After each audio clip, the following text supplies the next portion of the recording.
Hey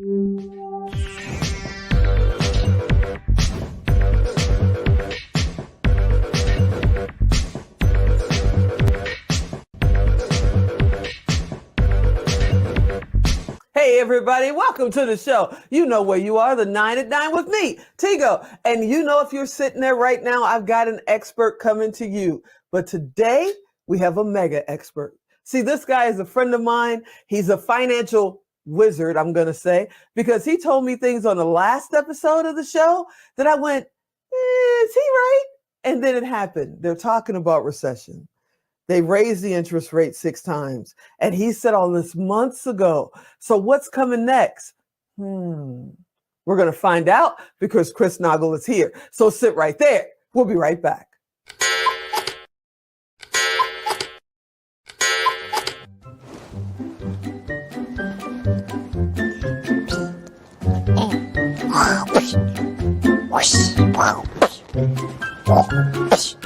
Emmett, do you want to play with me? Yeah, I can't play right now. I'm doing show notes.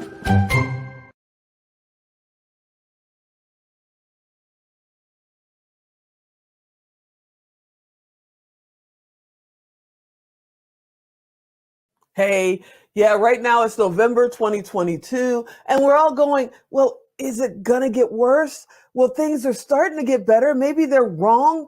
Maybe, all this craziness will end, because it's right after the elections.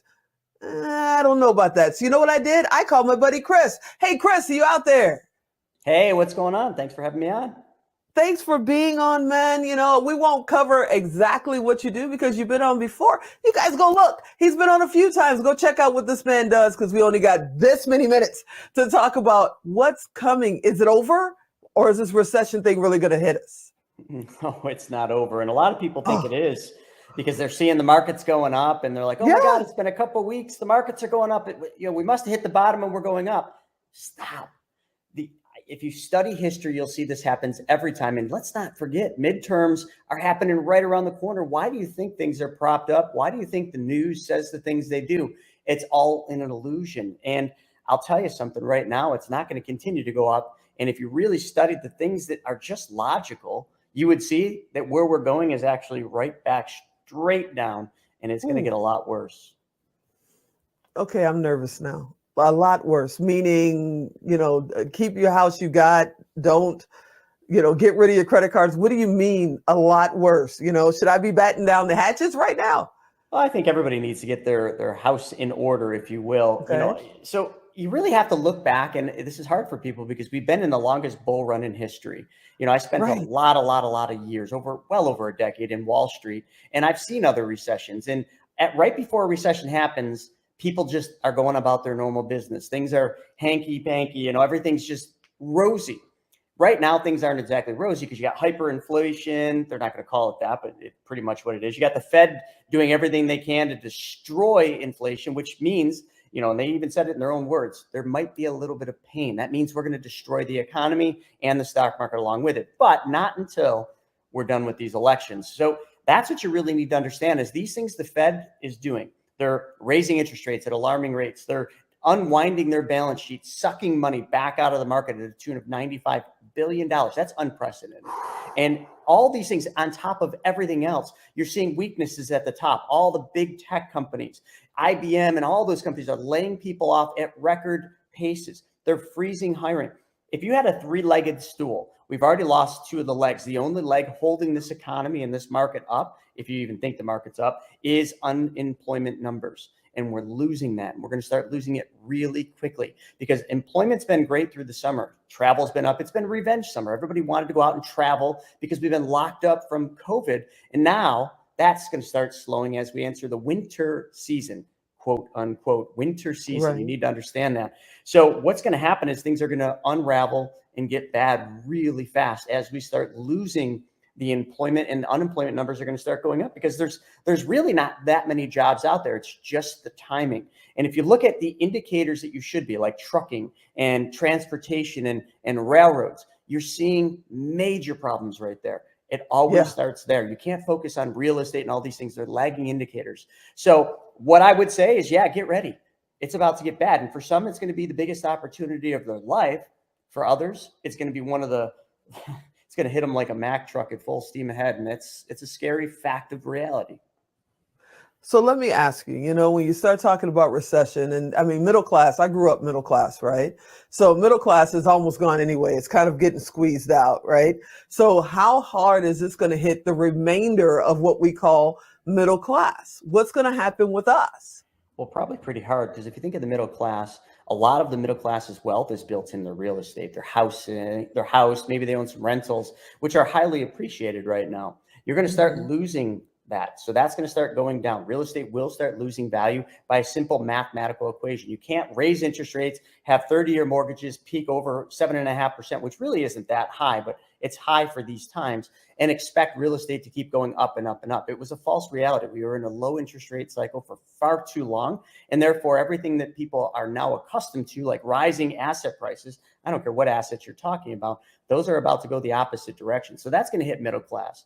Where middle class is really going to get pinched is middle class has also amassed a lot of debt, especially in the last year. So as they've racked up those credit cards to go experience life, kudos to them, I get it.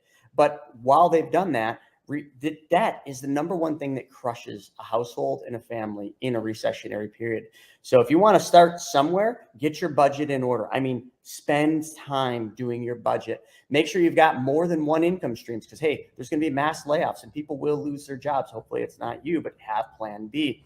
And most importantly, focus very heavily. Cut out all the stuff you don't need and focus it all to paying down debt. Lowest balance to highest balance. That's the way to pay it down. And if you go into this thing with debt, I don't know, good luck.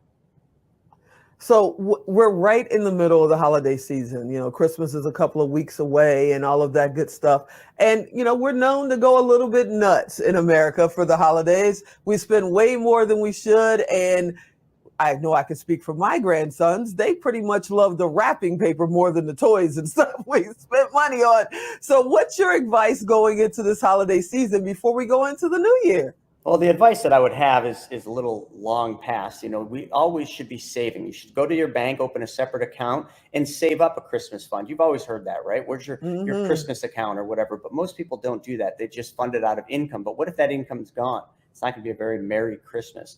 So going into Christmas, really focus on things that mean something more than just the number of presents. Because I'll tell you, you're not going to want to go overboard this Christmas, because going into that winter season, Christmas might be the last hurrah we have before we enter some really, really tough, dark times. And I'm not trying to be doom and gloom here, folks. I'm really not. I got nothing to gain by it. I'm not selling a doom and gloom book. Read my book and you'll learn all the things to do. I'm telling you the reality of the situation. So I'm not trying to scare you. I'm trying to help you get ready so that this is an opportunity, not a travesty for your family as we enter into this thing, because there's no going around it. There's no soft landing. I'm telling you that right now. Everybody knows I'm really transparent, and you and I met at an event called Secret Knock. And the first time I saw you speak, I was like, oh yeah, okay, whatever, finance, be your own banker, whatever. And then you started talking and I was like, what did he just say? Who is this guy? And now that, it's been over a year since I met you. And it's like every time I get a chance to hang out with you, have you on the show or run into you at an event, you leave these little nuggets. And if you pay attention, man, oh my goodness, you look down the road and go, I should have listened to that guy. I should have listened to that guy. So pay down your debt, right? Pay down your debt, batten down the hatches. Now, what about the new year? You said have a second income, maybe have a second job, or maybe start another business. Is this the right time to think about starting a business? It is, because in a recessionary period, there's a lot of problems that are going to come up that need solutions. So go out there and figure out what things you're good at, things that you know, like, and understand. Focus all your time and energy on figuring that out, and then figure out what problem it solves. The bigger the problem, the better it is. But don't think about the problem it solves today. Think about the problem it can solve in the future if everything started to fall apart. And if you got something that will solve a problem, make people's lives easier, heck, even simple things like budgeting tools that people are going to want that maybe right today they don't, those are the things that could set up that secondary income. There's lots of ways. I don't mean go get a second job and never see your kids. I mean, think about what you like to do and maybe dabble in it. This would be the time to do that. But the debt thing, I can't stress enough. Like, before anything else, look really long and hard at your bad debts and start getting those things knocked out. Because if you don't, there's nothing that a second income is really going to help you with too much, because you're not going to be able to support the debt load that you've created while times are good. And this is a common mistake most people have. I got tons of videos that talk all about the things you need to do, but that's priority number one. Well, I already saw the 1 minute timer go by. Can you come back next month and we'll go a little bit deeper? That would be awesome. Yeah, I'd be happy to give some tactical things that people need to be doing with their current assets, their 401ks and everything else. Because I think that's another thing that's on people's minds. Well, what do I do with all the money that I have that I'm losing on? Well, that's really important to focus on right now. But you should have looked at the exit, but too many people focus on the FOMO and the temptation, and that's what got them into this trouble. So let's hit what you can do on the next show. Awesome. How do they get in touch with you, Chris? Yeah, it's easy. Just go to chrisnaugle.com or any social media platform at the Chris Naugle and focus on YouTube, because that's where all the good videos are. Thank you, my friend. Thanks for hanging out. I'm looking forward to talking to you again next month. Looking forward to it as well. Awesome. Hey, everybody. I hope you really paid attention to this episode. If you didn't, go back. Watch it again. If you did, go back and watch it again. He gave so much great information to help us get through what's about to come. When you get ready for a storm, you batten down the hatches. We're about to have a financial storm. And if you think we're already into the eye of the storm, something tells me we haven't even gotten started. It's just a lot of wind right now. So listen, I hope you enjoyed this episode. Go to TigoDirect.com and type in Chris Naugle or finance. You'll find him there as well, and it'll connect you directly to him. And as always, I'm Tigo. I'll talk to you next time. Go back and watch it again.